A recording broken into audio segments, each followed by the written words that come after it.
So I asked about this on Tuesday, and I thought maybe we could just get some more clarity. So in terms of the port, temporary port that's being constructed, it would seem from the perspective of the U.S. taxpayer who's funding that, and the civilians in Gaza who now have to wait 60 days to get the aid, that it would seem more logistically to make sense to use a port either in Egypt or Israel and bring the aid through. So why are we constructing a port instead of doing those two things? Yeah, no, I appreciate the question, and you're not going to get much more of a different answer than you got on Tuesday.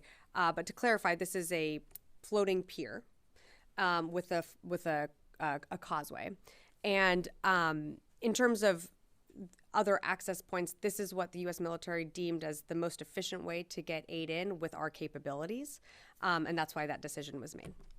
Rio. More efficient than how could it take 60 days to get items from Israel and just drive them down? Well, we fully support the entry ports on the crossings like on land to allow aid to flow more freely in. That's something that we continue to pressure. You've seen that in some of the secretary's readouts with Minister Gallant, that we continue to want to see humanitarian aid increase into Gaza. The best way to do that is by land options. Those are clearly not viable at this time.